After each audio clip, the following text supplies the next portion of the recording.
Are you someone who gave birth during the height of COVID-19 and had to navigate feeding your baby in total isolation?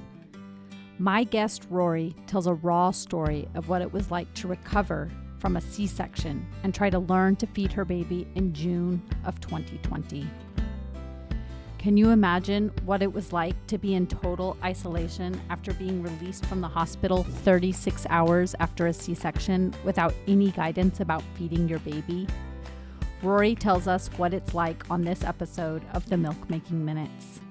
As you listen, think about your own postpartum experiences.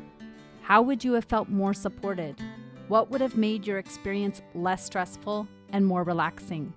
What can we do as a society to provide a better experience for all families? Enjoy this raw and honest story. When I began breastfeeding, I was blindsided by how difficult it was. I may have thought I was prepared, but having known only a handful of people who had ever breastfed and only seeing it up close from a couple of them, I had a huge learning curve. Since then, I've become a doula, a lactation consultant, and a childbirth educator.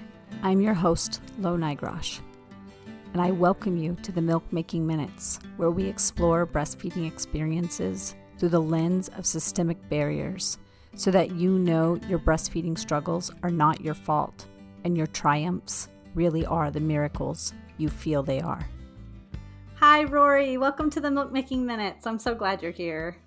Thank you so much for having me. So before we get started, why don't you take a minute to introduce yourself? So I am Rory Cruz, and I am a licensed clinical social worker. And before that, I was actually a preschool teacher. So I have a lot of experience with children and families, mostly. Wow. Yeah. And you also have a podcast. Yes. So I have a podcast called Pushing Through Postpartum and an Instagram page as well. And I should have started with, and I'm also a mom of 2 boys. Oh, two boys. I don't think I realized that. Okay. Yeah. So one I had biologically, and the other one is my bonus son that I kind of just had when I got into my relationship. So Oh, he's amazing. awesome. Um, 12 and 2. So there's a big age difference. Yeah, for sure. Okay, great. So we'll link information to your show. It's called Pushing Through Postpartum in the Yeah, life notes. after birth. Yeah. Okay, Pushing Through Postpartum Life After Birth is the full name Yes. Yeah. of the show. Great. Okay. Okay. So, yeah, it's interesting. I was an educator for about 10 years before I had my children. And so I kind of thought, oh, I've got this mom thing down. I know how to be around kids. Yep. And so then when I had my own children, it kind of threw me for a loop a little bit. So different, right? Yeah, it's so It's so different being a different. mom than an educator. Yeah. So I'm interested to hear how that played out in your own life, given that you were a preschool teacher previously. I think sometimes you can think, oh, I'm an expert at this. I'll be able Yeah, I definitely did. So navigate I this. thought like, oh, if anybody can handle like motherhood, it's me. So I gave birth to my son during the height of the pandemic, June of 2020. So obviously I got pregnant with him before we ever knew about COVID. So I had envisioned a very different delivery. I had envisioned a very different pregnancy. Um, and it was like, oh, these beautiful butterflies and roses and all of this wonderfulness. And I have to tell you, pregnancy, for me at least, was not that. And motherhood is different than what I thought it would be. Even with my bonus son, like I had always envisioned myself being like very, oh yeah, I can do anything, super mom. I can run this and do that and go here. And now I see myself and I'm just like, I am exhausted. It's 10:30 and I'm really, really tired already. And I've only had 3 cups of coffee to keep me going. Yeah. Yeah. It's amazing. I don't, it's a balance of like playing into the narrative of like momming is hard and, you know, it's horrible. Like I don't like to play into that narrative, and just being truthful about we have a lot on our plates as moms, and trying to like change the expectations that are placed on us. It's a tough balance to strike that, being supportive and not scaring people, and also naming the reality to make it better. Yeah, I mean, I think it's normalizing the conversation, right? Which I think sometimes we don't do as women. Sometimes we kind of perceive it to be just what we're supposed to do, even just as parents, as adults, and it's really difficult. But we're raising humans, so of course it's going to be difficult, right? So I it's not horrible. I love what I do, and at the end of the night, I'm always like, "Okay, so we got through this, and we got through that, and we got through this," and, every couple weeks, we can go through, like, a checklist of really great things that the kids have done, and we've helped them do, or they've helped us do because they've taught us a lot, but it it's a work in progress. We're a family, and we have to do it together. Yeah, for sure. Okay, so before you were pregnant, what was your exposure to breastfeeding? I actually had a lot of exposure to breastfeeding. And I felt really confident in like, I am gonna so be able to do this, right?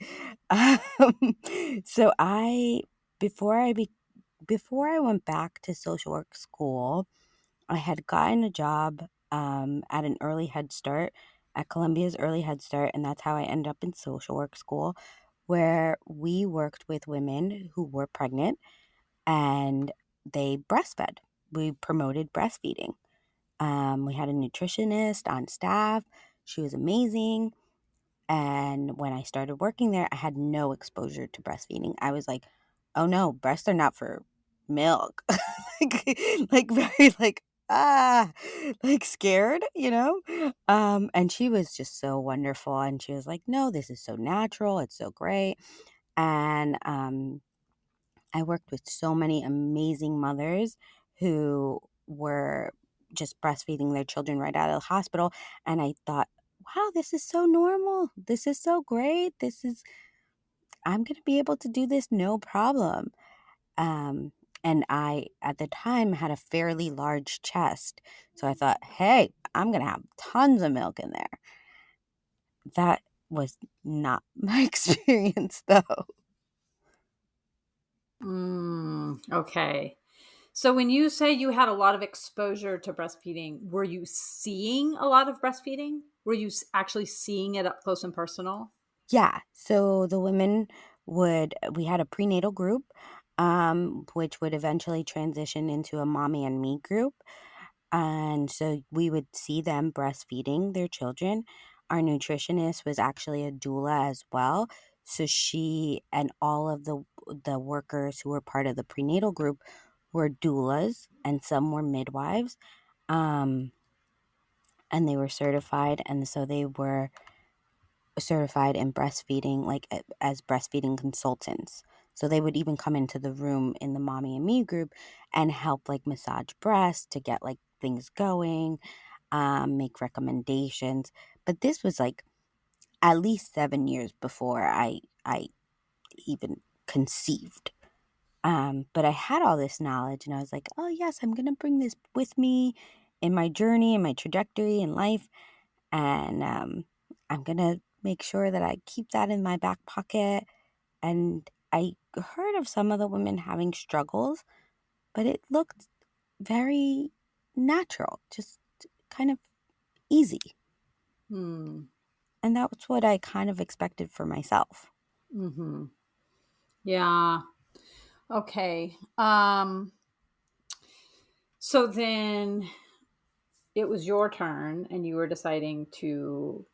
You were in this relationship. You already had a son, who was around 10, I guess. Yeah, and my Okay. partner breastfed, and had a she had a more difficult time in the beginning, But he was breastfed, from my understanding, until he was 1. Mm-hmm. And I think the only reason he really stopped breastfeeding was because she had returned to work and he had gotten Coxsackie.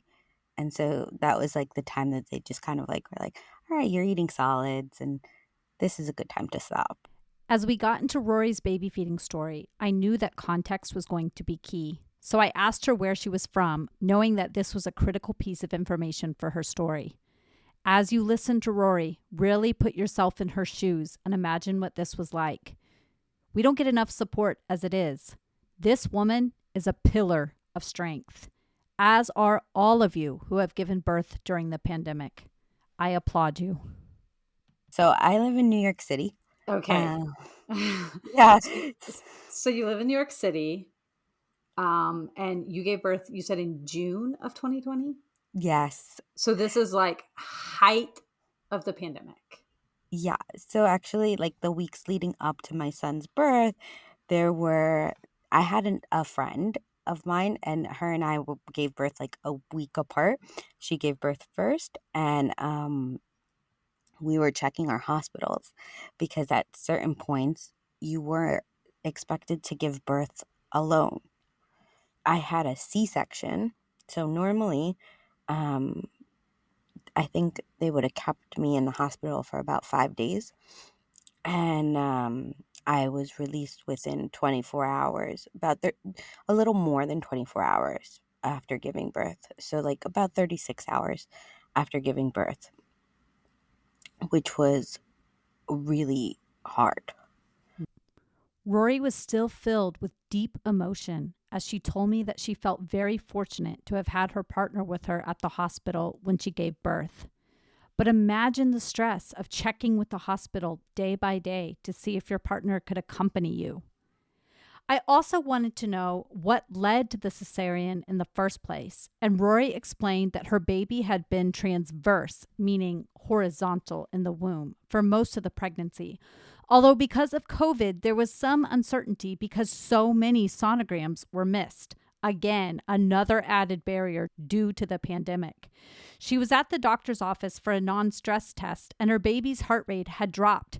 So she ended up staying at the hospital and laboring. She had been feeling bad already, and labor had already started. The umbilical cord was wrapped around her baby's neck, which is what was causing his heart rate to drop. And after 12 hours of labor, they decided it was time for the C-section.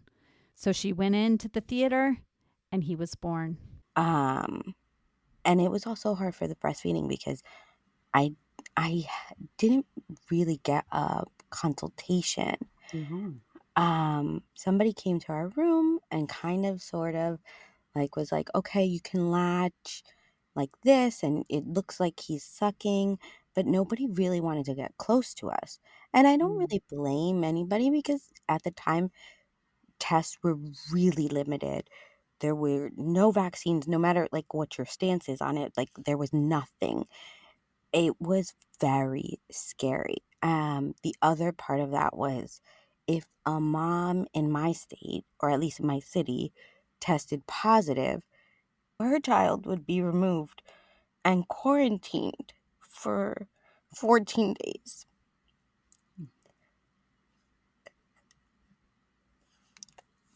And that was really hard because you couldn't test. Right now it's much easier because you can test all the time, right? Like we have a home tests and things like that, but this definitely affected us. So we did some virtual consulting for breastfeeding, but it's hard when you don't have the person right next to you to kind of guide you through that. um so we did our best with what we had, and I had a pump, and I pumped as much as I could.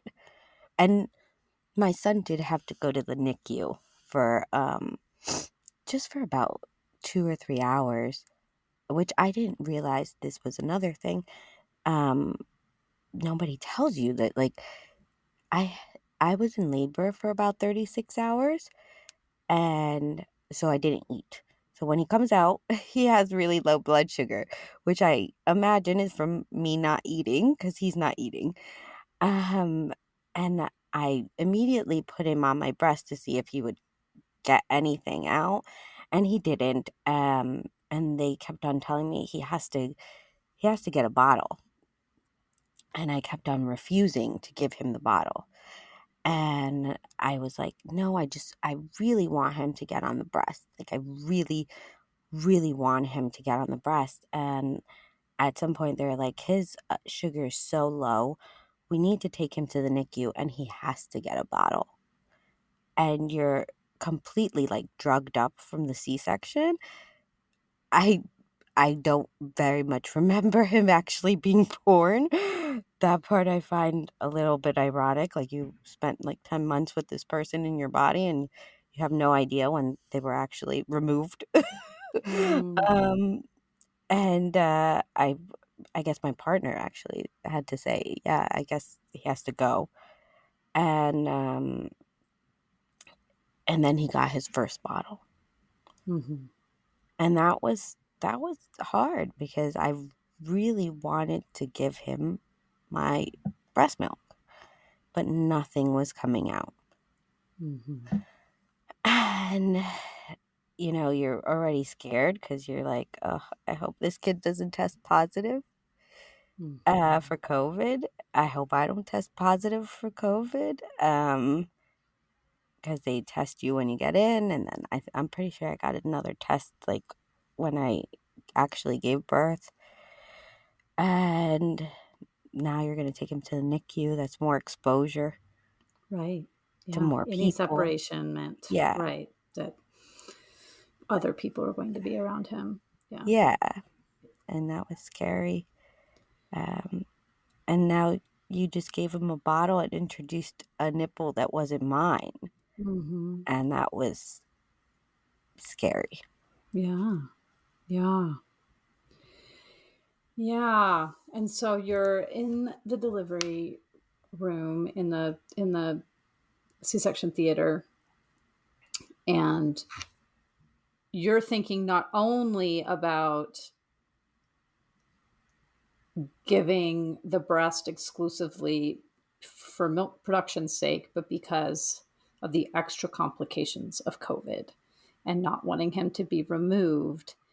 Not only because you don't want your child to have COVID, this thing that at that time we knew very little about, but Yeah, also because now we don't separate moms and babies when they test positive for COVID, right? But yeah, at yeah. that time, You did. there was a 14-day separation. Yeah, yeah. Your baby was gonna be gone for 14 days, and Yeah, I couldn't imagine like. I mean, you're hormonal, right? Like, I'm right. I still have a hard time talking about it, but at the time, you're hormonal, you're going through all of these different changes, and I always say, like, birth is a form of trauma. Your Mhm. body is going through a trauma, and because truthfully, it is. It's not every day that another person comes out of it, and you are experiencing that, and then for that person to just be ripped away from you so unexpectedly feels um scary. Of course. And so you are released 24 hours after a major abdominal surgery. You have the surgery, the cesarean to remove the baby. You get latched immediately. And was there any colostrum transfer at all that you could? No, None. it If you tried was to hand express, were you able to see any drops at all? no, nothing came out until like day 3. Okay.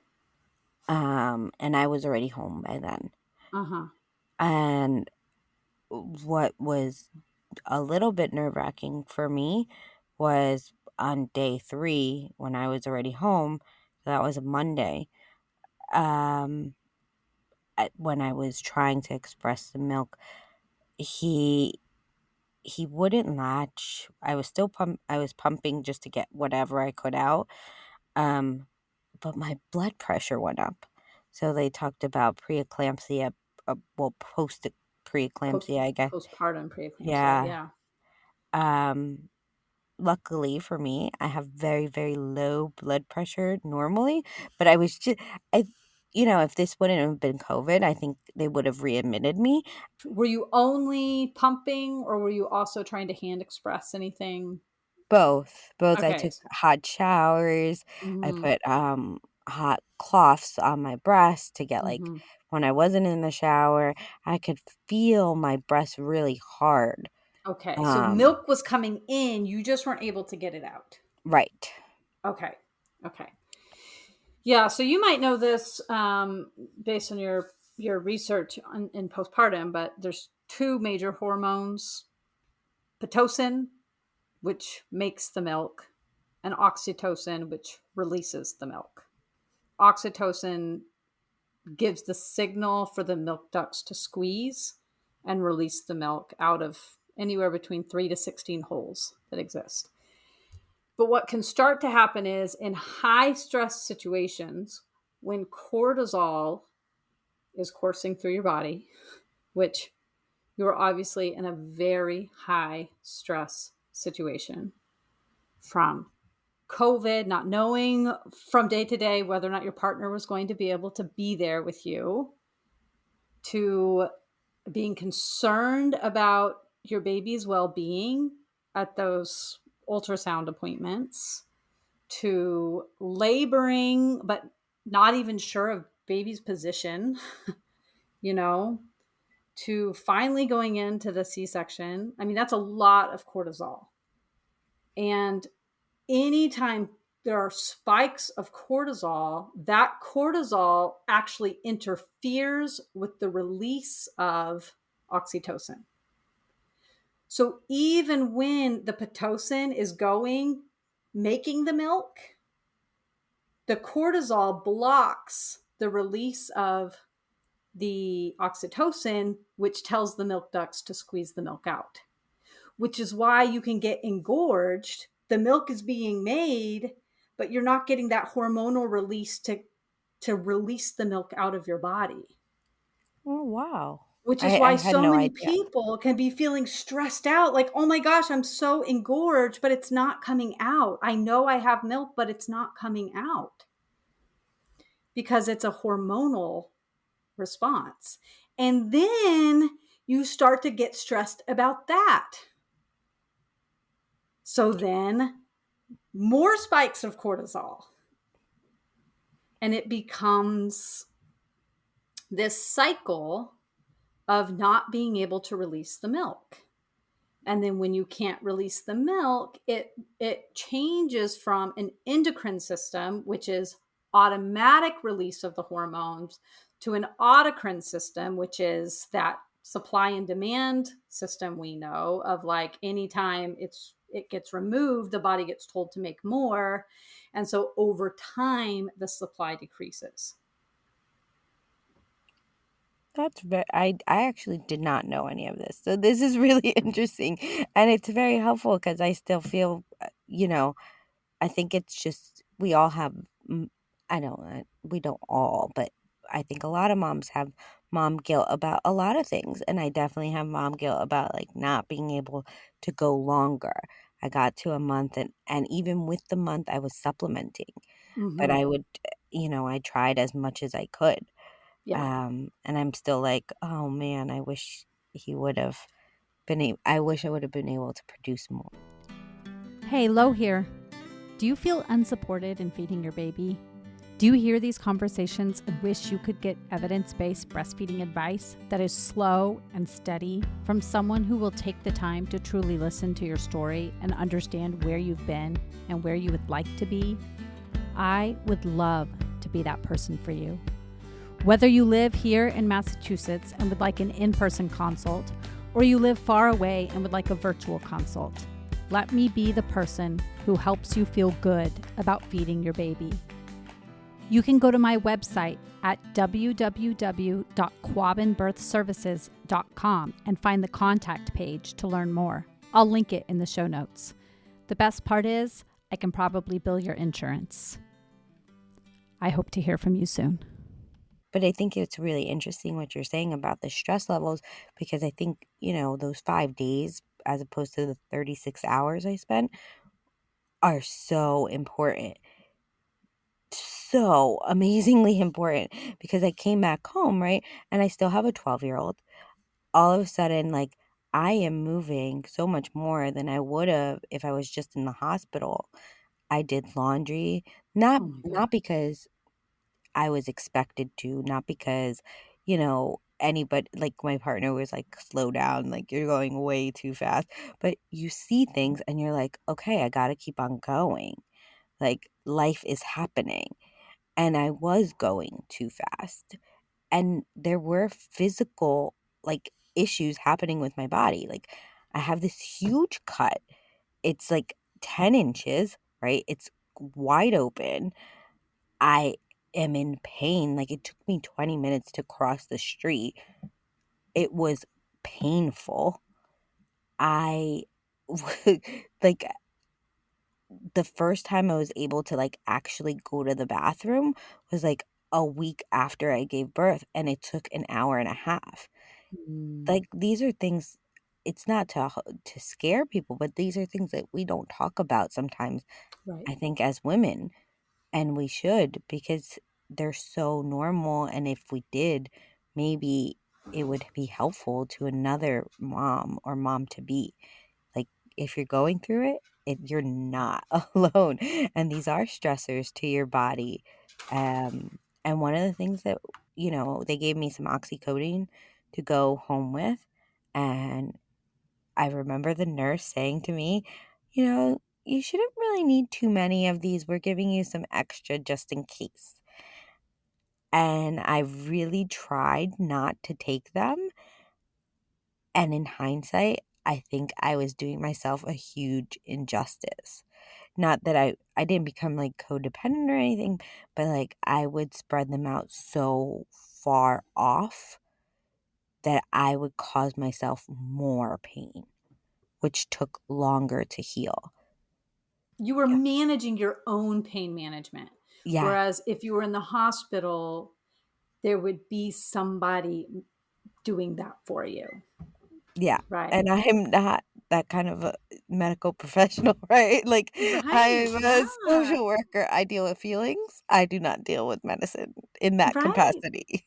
Yeah, of course. Yeah. And, there are things about hospitals which can interfere with birth. Like, even if somebody stays the 3 days or the 5 days, it can be stressful because they're always waking you up and they're always checking your blood pressure. And even that can be stressful. But the fact that you were sent home, you weren't getting the care for your incision that you needed. When you are home, you are tempted to do more than you're supposed to do.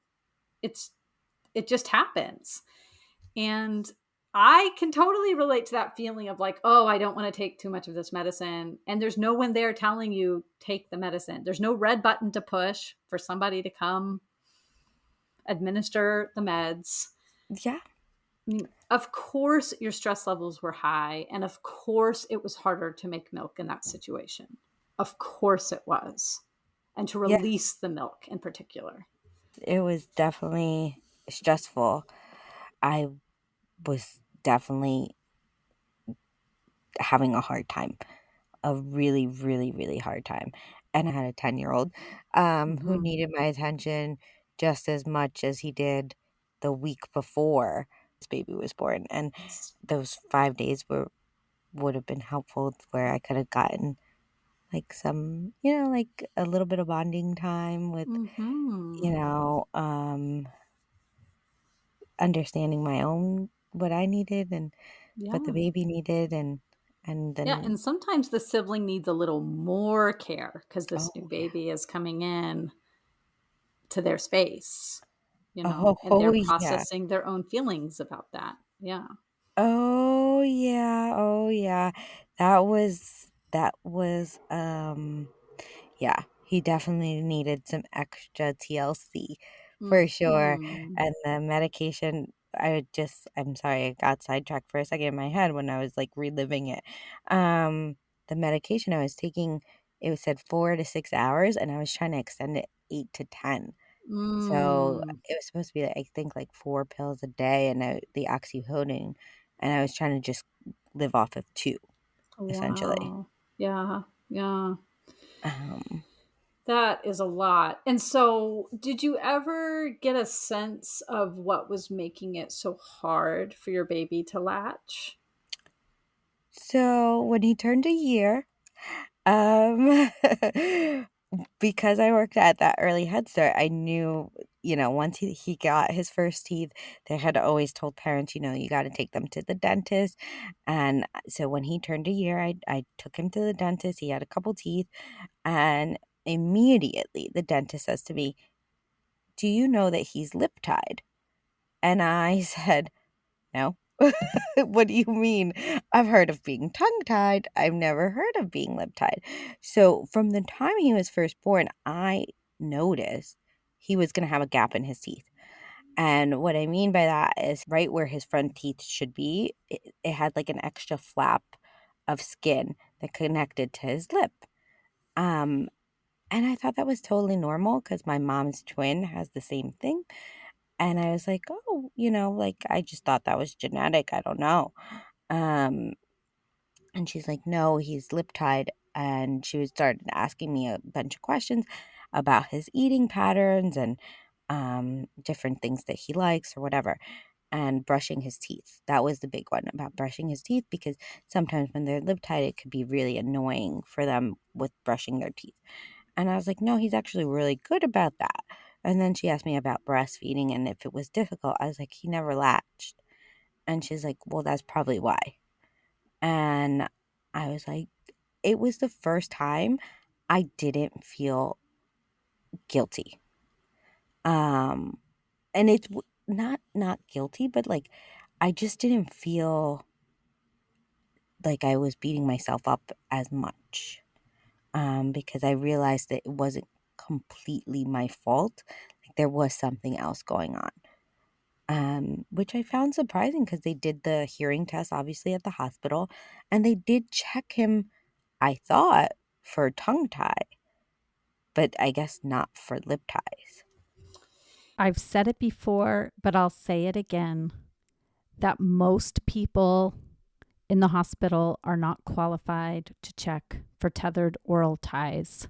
Most will be able to identify an anterior tongue tie, but there are other ties like posterior tongue ties, the lip tie, which Rory has discussed, and buccal ties, which are on the cheek, which can impact both breastfeeding and bottle feeding, which most people in a hospital setting or in a pediatric office are not trained to identify. If you would like to listen to episodes which feature tongue ties, I recommend you listen to episode 43 of the Milk Making Minutes featuring Dr. Beata, my quick hit episode 50, which talks about posterior tongue ties. And you can hear my own story about my children and tongue ties on episode 303 of the Tongue Tie Experts podcast with Lisa Palladino. I'll link those in the show notes. And then, the friend that I had who had her infant just like a week before, she was also pumping, but it was different. Like, I think they were pumping also because they wanted the dad to be able to feed, and she was, I think, able to latch at least in the earlier months, um, which was nice. And I was like, oh man, you got the best luck ever. She was able to have like a Mm. vaginal birth. I was like, this sucks. Mm. It's um, so hard when you see somebody else doing the things that you wanted for yourself. yeah, yeah, it was really challenging. I mean, it was great because we were able to kind of keep track of like how they should be going. um, with each other and be like motivators for each other, and positive support. So that could be really helpful when you find them a great mom to do that with. But it was hard when you feel like you're not producing in the way you should be producing, right? Like Yeah. something so primal that you should be Mhm. giving your child and you can't. Mhm. Yeah. Yeah. What else did that dentist ask about when she was trying to see what other things that lip tie had been impacting She asked your son? about the kinds of foods he liked, which I actually thought was really interesting because going back to just my own observations with kids, and I wonder now if it has anything to do with ties in their mouths. Um, she was asking about like crunchier textures versus smoother textures. Did the dentist advise you to revise the lip tie, or she was just making you aware of it? She said as of right now, she didn't advise it because he, at the time when we first saw her, was using like a half sippy cup, half bottle, like that transition cup, or transition bottle, I should say. So she first recommended getting rid of it. She's like, he's using it and he's very codependent on it, and he really needs to stop. Um, and once we stop, let's see where the progression goes from there. And so we stopped and we saw her again just recently in July. She feels like he possibly could outgrow it, like on its own. Um, and that we would reassess like when his permanent teeth came in. And she was a little nervous, a little hesitant about doing anything to him right now. Yeah. Yeah. So I would like to back up a little bit, if that's okay. Yeah. I'm very interested in this idea of learning a year later about the lip tie. And I'm so glad that that created some space for you to feel like it wasn't your fault. Because when breastfeeding ends, I said this a time and time again on the podcast, but it's worth repeating. It is never a personal failure. It never is. It is never a personal failure. Um, Even if it ends because somebody is worn out and they need to make a different choice, the reason a person is worn out is because we just don't get enough support to not feel worn out with breastfeeding. Um, and that is a very valid reason to make a different choice. But in your case, you had a very physical reason, both this hormonal reason and your tongue and your son's ties. And I suspect that there was probably more than that lip tie in his mouth. I I mean, at this point, I wouldn't be shocked, right? Like, Yeah. it's a Right. very pronounced. So I did want to back up and ask about your pumping experience. Did anyone help you size your phalanges as you were? I No, mean, no one ever got close to you, right? no, So yeah. no. And you said you did some virtual consults. That is one thing that can be done virtually. It's a little bit tricky, but it can be done. Did anyone say, "Hey, let me just take a look at the phalanges, stick your breast up into the camera and I'll just make sure you have a good size." I think if I remember correctly, the person that we met with, we only met with her twice. Um, she tried, but it was like our connection was really bad. We Mm. Right before we had our son, right before the pandemic, we had just moved in to this apartment, and all of a sudden, like the Wi-Fi, as soon as the as soon as the pandemic hit, was really really bad because everybody was trying to use it to get on for work. And so we tried to pick a time where we thought it would be better, but kept on getting very, very choppy reception with her. So even that for us wasn't like the best experience. That I think that's why we only did 2 sessions too, because we were really struggling and we're like, well, where else can we go? We can't do anything. Oh man. Yeah, you were like just on an island. You were just on an island Yeah, it trying to felt feed your that way. baby. Yeah, you were on an island trying to feed your baby. And was your partner, given that your partner had breastfed for a year, was she able to provide any sort of guidance or support or One thing I have to say about my partner is that, and one thing I really do love about her is that she provides guidance in this very subtle and loving way, not just to me, but to anybody. It's never overbearing. So even when she was providing, she was being very subtle about it and making sure it worked for me, Mhm. right? So she would just say like, maybe you want to try a hot shower while he's sleeping and see if that helps. We also tried we tried Guinness, you know, to see if that would help.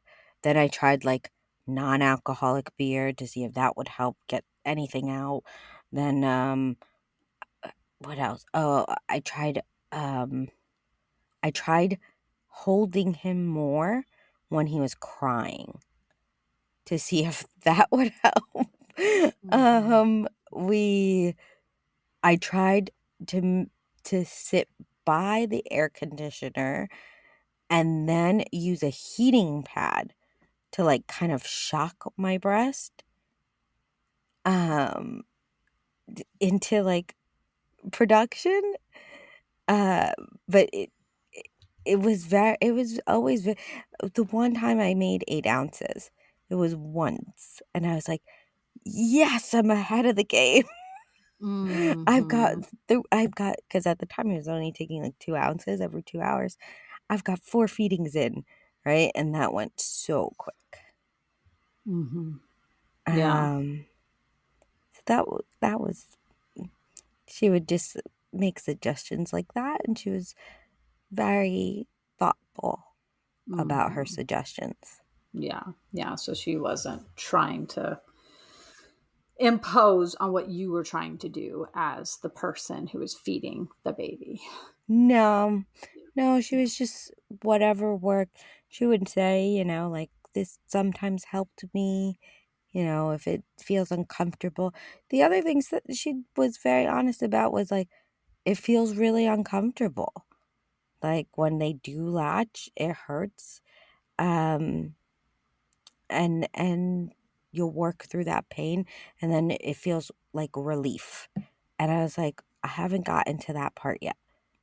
But I remember on the pump it felt like uncomfortable, and then finally, like when I was able to get some milk out, it felt like relief.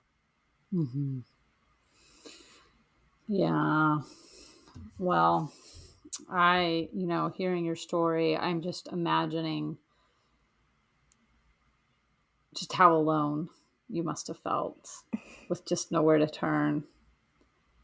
And I hope you feel now, I hope you can look back and know that you did the best job you could have possibly done. Wow, Lo, you really know how to get me very emotional.